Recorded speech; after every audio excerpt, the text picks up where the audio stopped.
I want to cover the uncomfortable reality of what it takes to actually invest for the long term and actually make a success out of it. We all have heard the positives about investing into the market, and doing it for a long time is one of the best ways the vast majority of people have managed to get wealthy, to retire early, to retire with a sizable pot.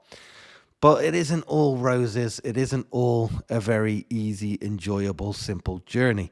And I think having done this for a few years now, there's a few things that I've learned and begin to understood associated with that. And I think the sooner that we can appreciate some of these things, the better we will potentially do. Because if we're going into it with just one perspective about how it's going to be great, the market's going to go up every year and we're going to get double digit returns and we're going to be able to retire 20 years early and it's just going to be as simple as that, it isn't necessarily the case. So there's a few things here that I want to go over that I've jotted down that goes over exactly that. And the first one is around the time frame that it takes. It takes a very long time, right? Investing into global funds and getting 9-10% per year on average every year is a phenomenal return, right? There's no getting away from that. It beats inflation. It sets you apart, and the compounding at the end absolutely does start to take over and blow your potential returns out the water. But it takes a long time, and humans aren't necessarily geared towards things taking a long time. That is why there are so many get-rich-quick schemes that exist, all of which, of course, are absolute scams. There is no free lunch, and it takes years. We don't sort of live in a world where years are that sort of tangible, that sort of relatable, and we need to sort of reframe it a little bit. Once you start getting the bug with investing and you realize the power, the potential that it can do to your life and how life-changing it could potentially be, you get excited about it and you just want everything to happen with immediacy. And that can create its own issues in its own right, because then we start potentially trying to beat the market, then we start trying to stock pick whatever it may be. I think it's really important to understand right from the off that it is going to take a very, very long time. Right. And the more you put in, obviously, the earlier you start, the better you're going to do. But even in those circumstances, if you are fortunate enough to be able to put a lot of money away early, it is still going to take years. My time horizon, my time frame for trying to reach financial independence is 13 years.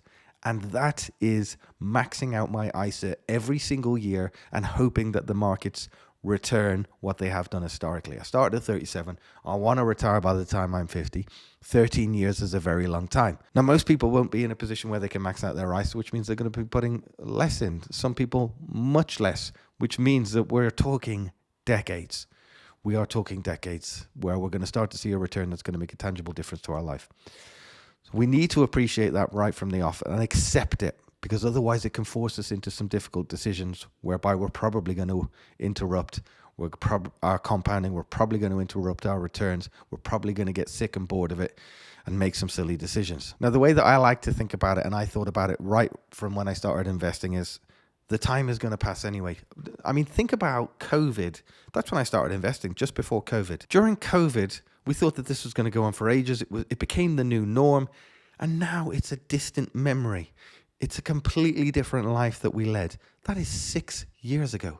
It doesn't feel like 6 years ago. That's when I started investing. And in that 6 years, I've managed to get myself to a six-figure portfolio by maxing my ISA and by the markets behaving very well.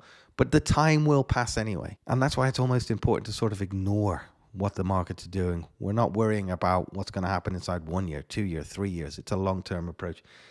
And that brings me on to the second point, which is around actually the most impactful thing you can do to increase your portfolio is not around trying to pick stocks. It's not around trying to get an extra 0.1% by getting the cheapest possible ETF you can possibly find, spending hours and hours of your time researching what you think is going to be the next Nvidia. There is no direct correlation between putting loads of more work in and getting exponential more gains. For a very tiny proportion of the population, there will be. Some people just get it. A very tiny proportion know how to stock pick, know how to read balance sheets, forecast what a business might do, interrogate a business inside and out, and pick the winners. But the best thing that you can do, and what I did, is increase your income so that you can put more money into the market. Your 9 to 5 is a superpower in terms of being able to achieve that. I didn't think that I'd be in a position where I'd end up as a full-time content creator, and most people won't end up in a position where they are a full-time content creator. And I don't mean this to be negative, but most people won't turn their side hustle into a career that generates them income more than they can earn in their 9 to 5. Most people won't be able to pick stocks. If anything, focus on your career. So long as you don't absolutely hate what you do and it's ruining your life, if you can find something that you enjoy doing for work, and you can get better at it, and you can change companies and you can upskill in that, that's where you're going to get the most amount of returns on your investment, your time investment. That's, again, what I did. So I niched down I was a packaging technologist for a number of years. I got as high as head of packaging for a multi-billion-pound business. And I basically really niched into a very specific area in order to increase my income, which I then put to work. And that's how I managed to max my stocks and shares ISAs along the way. At the same time, I was grinding away outside of work hours, creating YouTube channels, TikTok channels, Instagram channels, etc. Most people don't want to do that. Most people aren't able to do that. I'm not saying that I'm amazing at it, but I have managed to be able to make it work. Focus on that 9 to 5. It is a superpower. I see a lot of videos saying just post one short form video every day and it will change your life. Maybe it will, but it probably won't. And you probably won't post one video every day. And you may even get your bloody TikTok taken down. I had mine taken down with 140,000 subscribers just 4 weeks ago. It is back now, but the stress associated with being a content creator, it's not worth it, I don't think. The next thing is, as we said before, along the journey, you are going to get tempted by stock picking. The uncomfortable reality is you can't stock pick. You aren't Warren Buffett. I'm seeing a lot of people at the moment. The last 5 years in terms of gains have been phenomenal. I've averaged 19% in my portfolio over the last 5 years. I got very lucky with some stock picks. I 10x Tesla. I 8x'd Rolls Royce. I've had a number of stock positions go 200-300%. But what I've done is I've banked those gains and I've put them into an all world. And I'm not going to be doing that going forward. That is luck. I am not a stock picking genius. Anyone on social media that's talking to you about this stock and that stock and you should buy this and you should do this, they are dangerous people. Be very, very careful. Look at the biggest creators in our space, of which I am not one of them on YouTube. Damien, Toby, Mitch. Do any of those people recommend stocks to you? No. They go about long-term, sensible, diversified investing. They have built an audience on that credibility, on the fact that that's the strategy that works. Every decent piece of literature says the same. Every podcast I've ever listened to, every research paper I've ever read has told me that people that do try and stock pick, it is effectively gambling. Now, if you're a gambler and that's something you're comfortable with, that's up to you to decide. But the uncomfortable reality of the situation is you are very, very, very likely to underperform the market if you do take that approach. That was the third one. The fourth uncomfortable truth of investing is that we are at the mercy of the markets. Now, there is no guarantee what they will return. In 2008, the market crashed as a result of the financial crisis. It took 6 years for it to return. I've been investing for 6 years. So 2008, market crashes. It doesn't reach that price point again for 6 years. It would take a very strong stomached person to be able to continue to invest on a monthly basis through that period. Now, if they had done that and continued to invest since then, since 2014, their growth will have been exponential. They will have made phenomenal returns. They will have picked up all of those all of those ETFs on the way down as well, all of them on the way up, and they will be absolutely laughing now. But we are at the mercy of the markets. Now, just by luck, I started in 2020, and we've seen more than double-digit gains over the course of the last 6 years. That is luck of when I started. You cannot control when you finally realize that you're going to start investing. What you do need to do is just start. You don't need to wait. Another 2008 might happen now. We are at the mercy of that, and you need to be prepared for the fact that we could see drops, whether they last 6 years or not. That is a little bit of an outlier. But the market was down from COVID for 6 months. Throughout the entirety of 2022, the market went down over the course of that year. Fortunately enough, I'd learned and read enough, enabled me to continue going.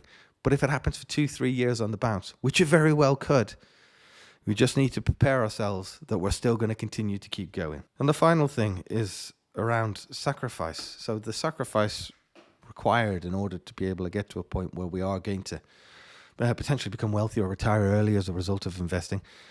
Now, the sacrifice, as far as I'm concerned, I think of it in a different way, but let's cover it first of all. So you're sacrificing, first of all, the money that you're putting into the market that you could otherwise spend. You could enjoy it. You could go an all day with it. You could buy a fancy car. You could buy brand new clothes. You could buy expensive watches. You could upgrade your house. You could do a raft of different things. And if you decide to invest that money instead, that's a potential sacrifice. It goes back to the point I said before, that the best way to get around that is actually to increase your income so it doesn't matter, so you can invest and enjoy your life at the same time. It's not easy, I know. Not everyone can get to head of department for a massive business. Not everyone is going to get to the top of the corporate tree. Not everyone is going to be the best highly paid plumber in their area or whatever it is. But you can get a balance. You can find a balance where your life is enjoyable. You're getting the most out of it. You're fed.